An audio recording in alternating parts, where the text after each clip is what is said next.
PBN Bangla নিউজের যে খবর আপনাদেরকে দেখাবো, আপনাদের সাথে রয়েছি আমি সুজাতা।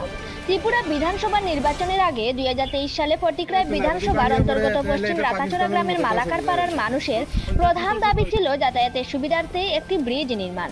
মন্ত্রী সুধাংশু দাস এলাকাবাসীর সেই দাবিকে সম্মান জানিয়ে সরকার প্রতিষ্ঠিত হওয়ার 1 বছরের মধ্যেই ব্রিজ নির্মাণের কাজ শুরু হয়। বর্তমানে সেই ব্রিজ নির্মাণ প্রায় শেষের পথে। রবিবার 27 জুলাই দুপুরে এলাকাবাসীর সাথে জনপ্রতিনিধিদের নিয়ে নির্মীয়মান ব্রিজের কাজ পরিদর্শন করেন মন্ত্রী সুধাংশু দাস।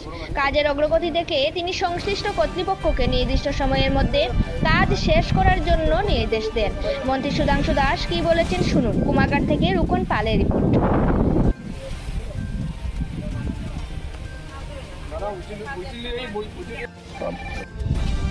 উদ্দেশ্যটা কি?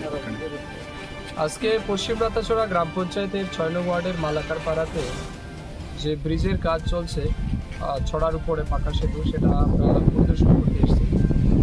আমার মনে আছে 2023 বিধানসভা নির্বাচনের আগে এই মালাকার পাড়া এলাকাতে যখন জনসম্পর্কের জন্য আমরা এসেছিলাম, তখন এখানকার স্থানীয় লোকের প্রবল দাবি ছিল যে এই ছড়ার কারণে বিশেষ করে অত্র এলাকার যারা নাগরিক আছেন তাদের আসা যাওয়ায় প্রচণ্ড অসুবিধা হয়, ছাত্রছাত্রীদের স্কুলে যেতে প্রচণ্ড অসুবিধা হয়।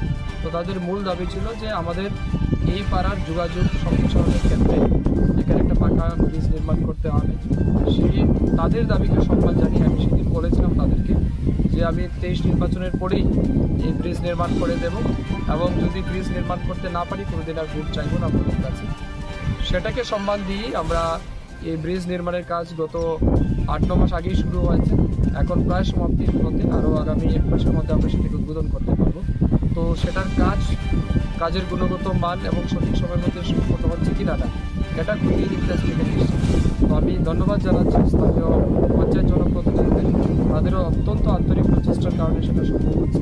তারাও প্রতিনিয়ত সেটাকে মনিটরিং করছে, তারাও সহযোগিতা করছেন এবং এলাকাবাসী সবাই মিলে সহযোগিতার ফলে এই ব্রিজ আমরা সম্পন্ন করতে পারছি। আমি মালাকার পাড়া এলাকার সমস্ত নাগরিককে অনেক শুভেচ্ছা জানাচ্ছি, অভিনন্দন জানাচ্ছি। তাদের দীর্ঘদিনের যে দাবি সেটা কিন্তু ভারতীয় জনতা পার্টির নেতৃত্বাধীন সরকারের সময় সফল হচ্ছে, এবং সেটা কিছুদিন পরেই তাদের জন্য উন্মুক্ত করে দেওয়া হবে। এই ব্রিজের জন্য ব্যয় কত টাকা হয়েছে? 73 করোড়ের প্রজেক্ট রয়েছে, দুঃখিত 73 লক্ষ টাকার প্রজেক্ট সেটা। তো খুব ভালো ব্রিজও তারা করেছেন এলাকার সবাই মিলে, এবং এটা আরসিসি ব্রিজ, এবং গ্রামের মানুষের যেটা প্রত্যাশা ছিল তার চেয়ে কিন্তু বড় ব্রিজ এখানে হচ্ছে, অর্থাৎ হেভি ভেহিকেলও কিন্তু এটার উপর দিয়ে যেতে পারে।